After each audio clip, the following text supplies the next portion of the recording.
Rain tapped softly against the thatched rooftops of Whisperwood Village, each droplet like a tiny drumbeat in the hush of evening.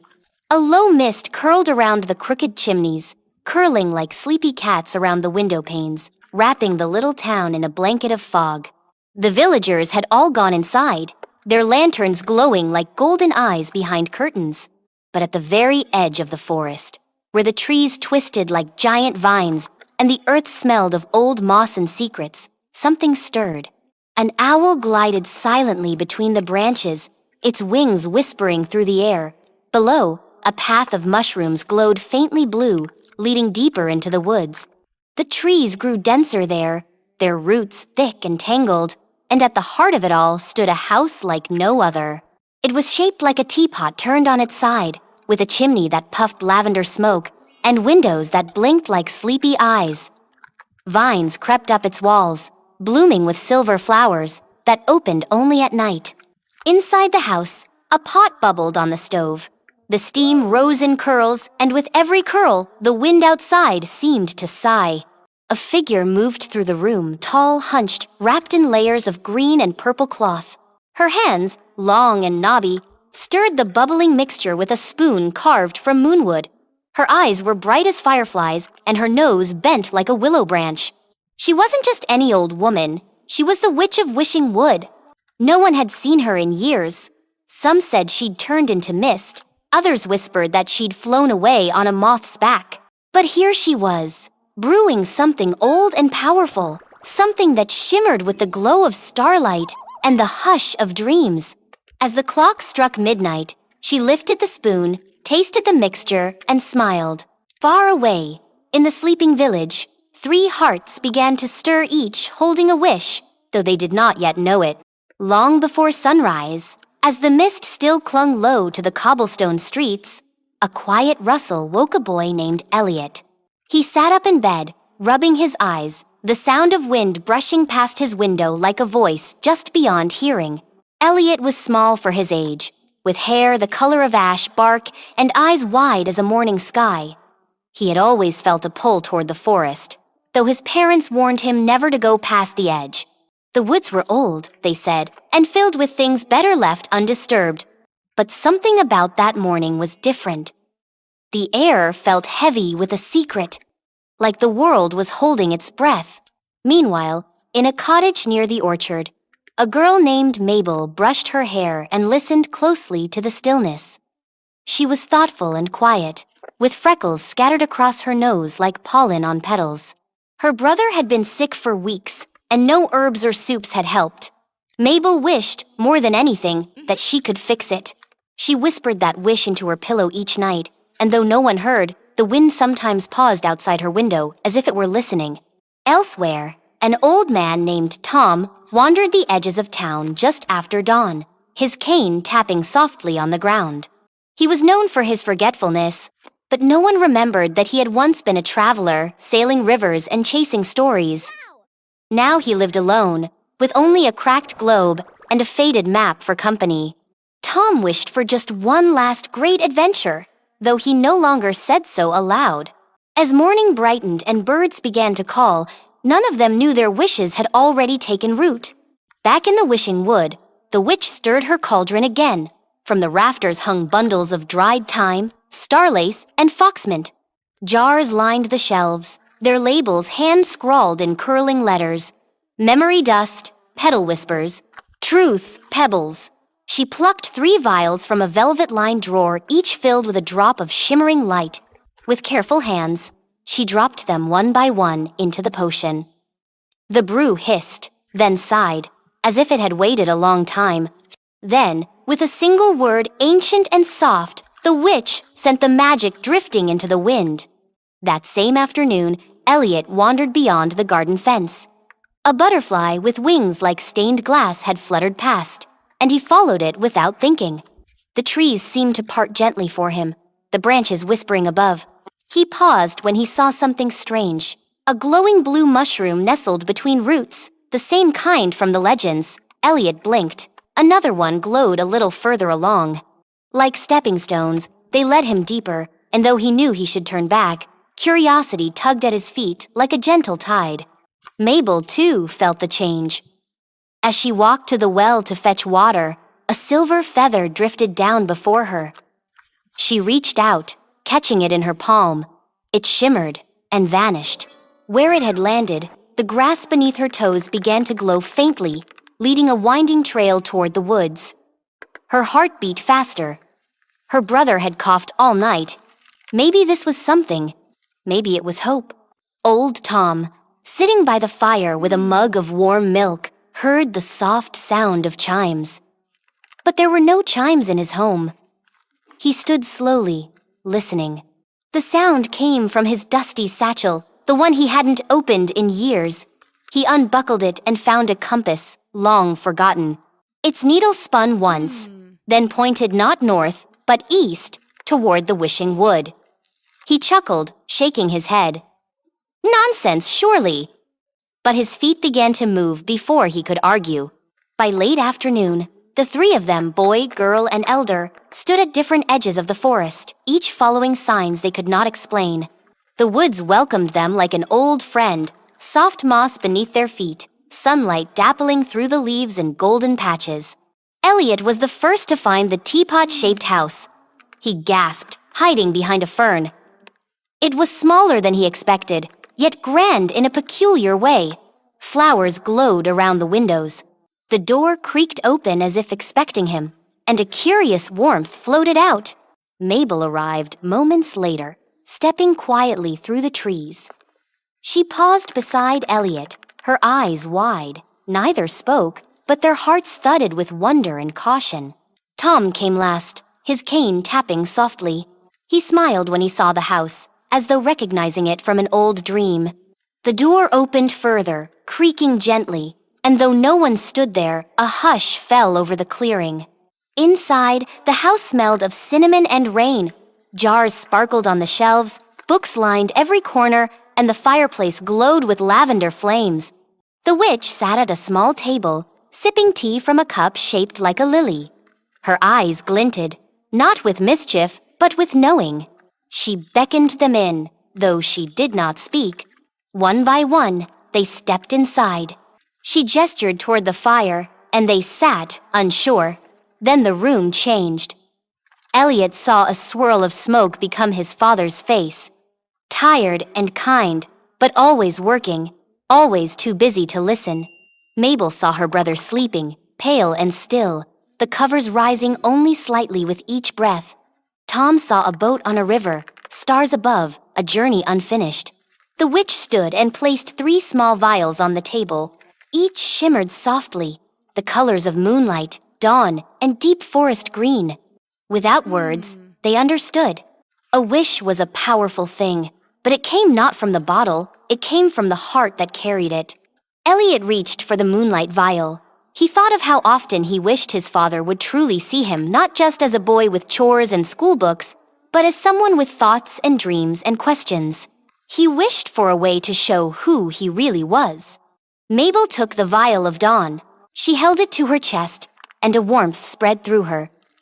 She wished not only for her brother to heal, but for her fear to become something stronger, something like courage. Tom chose the forest green vial. His hands trembled slightly. He didn't wish for youth or strength. He wished for a path, a new one, even if it led to the unknown. The witch nodded once. The room shimmered. In a blink, they were back in their own places, Elliot near the garden fence, Mabel at the well, Tom by his fire. The forest was still. The house was gone. But the vials remained in their hands. Cool, real. And so the wishes began to work, not with flashes or bangs, but with quiet moments and small changes. Elliot's father came home early that evening. For the first time in weeks, he sat with his son and listened. Really listened. Elliot spoke of the butterfly, the glowing mushrooms, the trees. His father looked at him, amazed, and said he had once seen those very same mushrooms as a boy. They talked until the stars came out. Mabel returned to her brother's side. She placed the vial under his pillow, her heart full of hope. That night, for the first time in many days, he slept without coughing. The next morning, color returned to his cheeks. And Mabel, she felt a new steadiness inside her, like the roots of an oak. She sat beside her brother and read him stories, her voice clear and calm. Tom, holding his compass and vial, looked at the map above his fireplace. The line he had once drawn years ago, the one that led to the place marked, "Here be wonders," seemed to glow. He packed a satchel with a blanket, a notebook, and a sandwich. He stepped outside and followed the compass, his cane tapping in rhythm with his steps, past the village edge, past the orchard, into the soft whispering of trees. None of them saw the witch again. But sometimes, when the wind passed through the trees just so, or a feather landed where no bird had flown, or a mushroom glowed faintly blue beneath the roots, they felt her presence. The Witch of Wishing Wood had given them no promises, only a chance, and in their hands, the magic began to grow. Even as the days warmed and the air turned sweeter with the promise of spring, the magic each had been given did not unfold all at once. It moved like ivy, slow and quiet, reaching places no one expected. But all magic, no matter how gentle, brings a test. For Elliot, Mabel, and Tom, the test was coming. It began on a cloudy afternoon, when the sky felt too low and the wind moved like it had lost its way. Elliot stood by the stream behind his house, holding a wooden carving of a bird he had made. His father had promised to help him paint it that day. But hours passed, and still no one came. Elliot's excitement turned to something else familiar. Sharp disappointment. He sat down by the water, his fists tight. The vial he'd kept safely hidden in his coat pocket seemed to pulse softly, as if it could feel his storm. His heart pounded. Maybe the wish hadn't really worked. Maybe nothing had changed at all. Just as Elliot threw a pebble into the stream, a flicker of movement caught his eye. A shadow moved between the trees, swift, too fast to be a deer. Elliot stood, listening. The leaves rustled, but there was no wind. A breathless feeling filled the woods. Something was watching. Far across the village, Mabel held her brother's hand, humming softly. He had gotten better, yes, much better, but that morning, he'd shivered again. Her fear returned like a cold fog. What if the magic wasn't enough? What if she had hoped too hard? She stepped outside, gripping the now empty vial. She had poured every drop into his tea days ago. The glass caught a sudden beam of sunlight, and then it cracked. A thin line down the middle. Mabel blinked, startled. Then the wind picked up, tugging at her braid. A voice seemed to echo no words. Just the feeling of being called. She followed it. At the edge of the woods, she found Elliot, pale and trembling, staring into the trees. Before either could speak, the ground trembled slightly. Birds scattered. And from between the trees came a figure, tall, hunched, wrapped in a cloak of bark and shadow. Its eyes glowed faintly green, but not like the witch's. These were colder, older. It stepped forward, and with each movement, the grass wilted beneath its feet. Elliot felt the vial in his pocket grow hot. The figure spoke not with words, but with the weight of thought pressing into their minds. It was the echo thing, the old doubt, the whisper that hides beneath every wish. It had waited in the woods for years, feeding on broken hopes, on magic that was made but never trusted. Now it had awoken. It turned its gaze to Elliot, and the boy stepped back. He remembered the look in his father's eyes just yesterday, how they had sparkled with pride. But the memory faded beneath the weight of his fear. He hadn't believed it would last. He hadn't trusted it enough. And the echo thing grew stronger. Mabel reached for Elliot's hand, squeezing hard. She felt it too, that gnawing voice in her chest, saying it was foolish to hope that she'd lose her brother after all. She shook her head, tears welling. The magic hadn't failed, but doubt had crept in, and that's what this creature fed on. The trees groaned above them. The sky darkened, even though it was barely noon. Then, from deeper in the forest, came a steady sound, tap, tap, tap. Tom. He appeared between the trees, his cane striking the ground with quiet certainty. He looked thinner, perhaps more tired, but his eyes burned bright. The compass swung from his neck, and the vial of forest green hung at his side, now glowing softly. He did not flinch at the sight of the echo thing. He had faced many doubts in his life, fears of being too old, of being forgotten, of having no more use. But he had walked into the forest anyway. He had followed a map no one believed in, trusted a compass that no longer pointed north.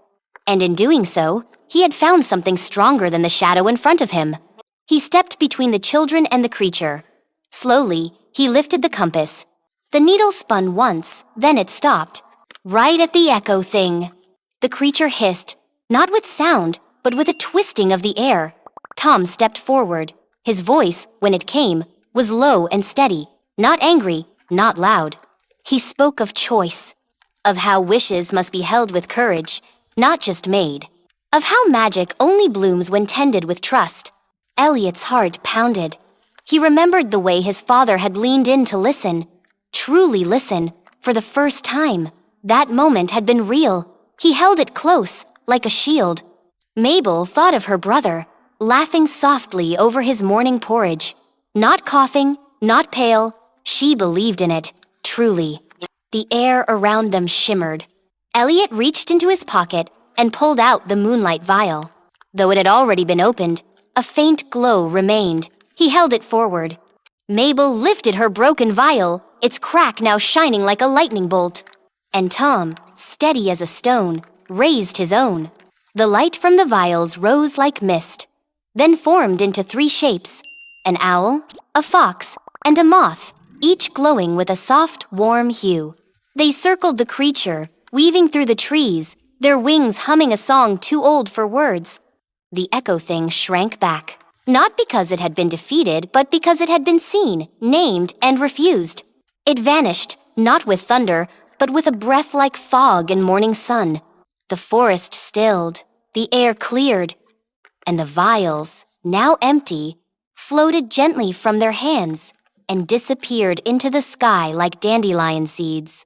The witch never appeared, but on the bark of a nearby tree, 3 shapes had been carved: a feather, a flame, and a leaf.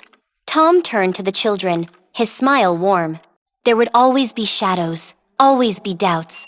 But so long as they remembered who they were and what they chose to believe, no shadow could stay for long. The 3 of them walked home through the quiet woods, sunlight spilling through the trees like gold ribbon. And behind them, where their feet had touched the earth, tiny mushrooms began to glow. They had faced the test not with spells, but with trust. And that, in the end, was the strongest magic of all. Whisperwood Village never knew what had stirred in the forest that week. The people went on with their days, planting seeds, mending roofs, and sweeping doorsteps, never guessing that something very old had come and gone, just beyond the tree line. But Elliot, Mabel, and Tom carried its memory like a small ember, quiet, glowing, and deeply warm. In the days that followed, Elliot no longer waited for his father with quiet hope. He asked to walk beside him, to help with his tools, to show him how he carved tiny birds from wood, and his father, perhaps changed in his own quiet way, began to set aside time each evening. Sometimes they painted, sometimes they just sat, watching the sky turn purple. Elliot had no more glowing vials, no more forest magic. But he had something stronger. He believed in being seen, and in making himself known. Mabel's brother grew stronger with each passing day. His laugh returned like the morning sun, tentative at first, then full and bright. But the real change bloomed within Mabel. The fear she had once felt didn't vanish. It softened, like a shell cracked open to reveal something steady underneath. She no longer whispered her hopes to pillows. She spoke them aloud, even when they trembled. She learned that caring deeply was not weakness. It was courage. Tom, with his cane and his satchel, did not return to the quiet corners of his cottage. He visited the schoolhouse, telling stories that made children's eyes widen. He shared tales of rivers that ran backward and stars that hummed when you listened. Some laughed and called him odd, but the ones who listened closely, who felt the pull of wonder, found in Tom a friend who had not forgotten how to dream. Spring arrived in full. Flowers burst like laughter from the earth, and the forest rustled with secret life. Sometimes, Elliot would find a feather caught on his windowsill, or Mabel would spot a silver moth flitting past the garden. Tom, when walking the orchard paths at dusk, would see a faint blue glow beneath the roots. They never spoke of the witch aloud, but deep in the wishing wood, the house shaped like a teapot still stood, flowers still opened at dusk. And the witch, quiet as shadow and bright as starlight, continued her work. She never asked for thanks, because she knew the truth. A wish is not a fix, it is a seed, and only those who carry it with courage, who tend it through fear and doubt, can see it bloom. And so, the wind carried her magic onward, to the next whispered dream, to the next brave heart, to the next wish, waiting to be believed.